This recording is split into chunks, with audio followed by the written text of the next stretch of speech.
అసదుద్దీన్ 40 ఏండ్లలో మనుషుల రక్తం దాగిండు, జీవితాలను దాగేసిండు. ఉద్యోగాలు లేవు ఇక్కడ, పిల్లలకి మంచి చదువులు లేవు ఇక్కడ. హిందూ ముస్లిం గొడవలలో వేసేసి ఈ మొత్తం కాన్స్టిట్యుయెన్సీకే భవిష్యత్తు లేకుండా నాశనం చేసేసిండు. అదే మనం ఉత్తరప్రదేశ్ చూస్తే, కాశీ నగరం చూస్తే, యోగి ఆదిత్యనాథ్ గారి ఆధ్వర్యంలో చూస్తే, నరేంద్ర మోదీ గారి ఆధ్వర్యంలో చూస్తే, గుజరాత్ని చూస్తే ఎంతో కలిసి మెలిసి ఉన్నారు అక్కడ హిందూ ముస్లింస్.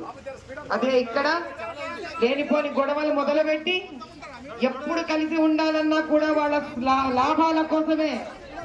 ఎప్పుడు గుర్తుపెట్టుకోండి, హిందూ ముస్లింస్ గొడవలలో వాళ్ళు ఎన్నో భూములను జప్తులు చేసుకున్నారు, హిందూ ముస్లింస్ గొడవలలో వాళ్ళు ఎన్నో ఆస్తులు చేసుకున్నారు, ఎన్నో ఇళ్లను కబ్జాలు కొట్టారు. వీళ్ళు పోతారు, పొలాలను కబ్జాలు కొట్టాలని చూస్తారు, వీళ్ళు ఇండ్లు కబ్జాలు కొట్టాలని చూస్తారు. ఎప్పుడైతే కబ్జా వీళ్ళకు దొరకదో గొడవలు మొదలు పెట్టిస్తారు. ఇటువంటి వాళ్ళే వీళ్ళు, జాగ్రత్తగా ఉండాలి.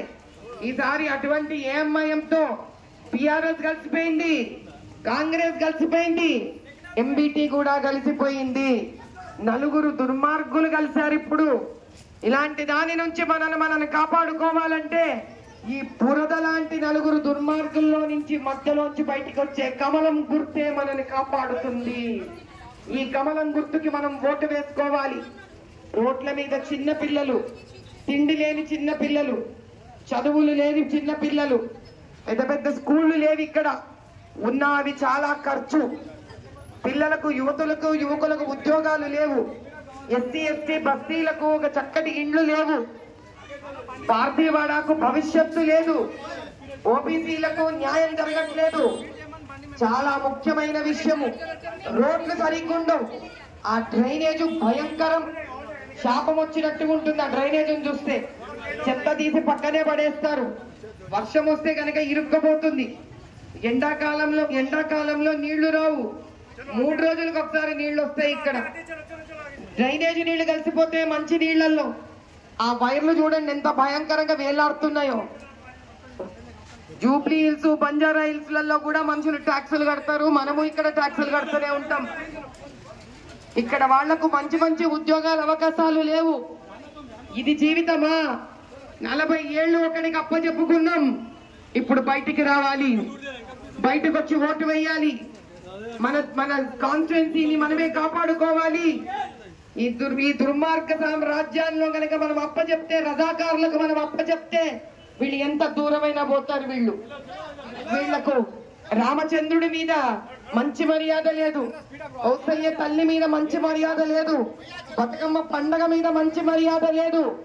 రజాకారుల రక్తంతో, రజాకారుల పార్టీ ఉద్దేశాలతోటి తయారైన ఈ తొత్తులకు, ఇటువంటి వ్యక్తులకు కాంగ్రెస్ చేయూతనిస్తుందా? తెలంగాణ అన్న బీఆర్ఎస్ వీళ్ళకి చేయూతనిస్తుందా? ఎన్నో భూములు తినేశారు వీళ్ళు. జిహెచ్ఎంసీకి ఫోన్ చేస్తే డ్రైనేజ్ బాగు చేసే వాళ్ళు రారు, మున్సిపల్ కార్పొరేషన్ కి ఫోన్ చేస్తే నీళ్లు రావు, పైప్ లైన్లు వెయ్యరు, లేకపోతే తొవ్వి పెట్టేసి ఉంచుతారు. ఆ రోడ్లు రిపేర్ అవ్వవు. పోలీస్ స్టేషన్లకు వెళ్ళి కంప్లైంట్ ఇచ్చుకుంటే మన మీదే కంప్లైంట్లు తయారైతాయి. ఈ రోజు కనీసము పోలింగ్ బూతుల దగ్గర మన బూత్ ఏజెంట్లు గట్టిగా నిలబడి అడిగితే ధమ్కీలు ఇస్తారు వీళ్ళు. నువ్వు మా మీద మాట్లాడుతున్నావా, ఎక్కువ మాట్లాడితే బయటికి రా, నీ మీద కేసులు బుక్ చేస్తామంటారు. ఈ అన్యాయం, ఈ దుర్మార్గం ఆగాలంటే ఈసారి కమలం పువ్వు గుర్తుకే ఓటు వేసుకోవాలి. కమలాన్ని మనం నెగ్గించుకోవాలి. ఇక్కడ నుంచి మనకి కూడా బలం ఉంది. మనం వీళ్ళ నోర్లు ముగించేసేయాలి. ఇప్పటికే మన దాటికి ఒళ్ళంతా తడిసిపోయిన ఏమయం పతంగు కాటైపోయింది, చిరిగిపోయింది.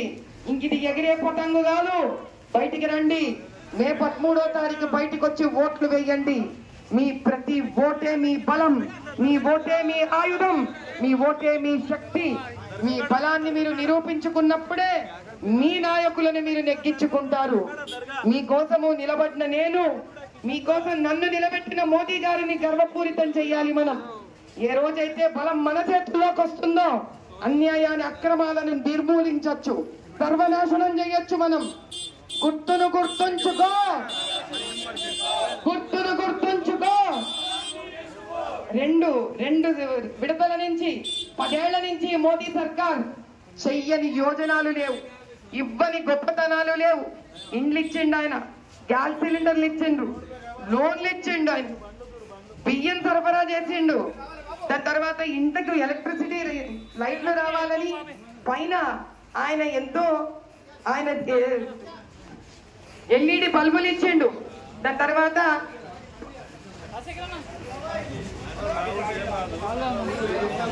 సోలార్ ప్యానెల్స్ పెట్టాలని చెప్పి దానికి కూడా ఒక స్కీమ్ ఇచ్చిండు. ఆడపిల్లలు బేటీ బచావ్ బేటీ పడావ్ అన్నాడు. పుట్టిన తర్వాత 9 ఏళ్ల లోపల సంవత్సరానికి 1 లక్ష రూపాయలు మాత్రమే వేస్తే దానికి కనీసము కొన్ని రెట్లు పెంచి 8% వడ్డీతోటి మనకు వచ్చి అది దరిదాపుల 27 లక్షల వరకు వచ్చేంత ఒక స్కీమును కూడా పెట్టినాడు ఆయన. ఎంతో మందికి స్వశక్తి మీద స్వావలంబన్ భారత్ ని తయారు చేయాలని విశ్వకర్మ యోజనలు, ముద్రా లోన్స్ ఎన్నో ఇచ్చాడు.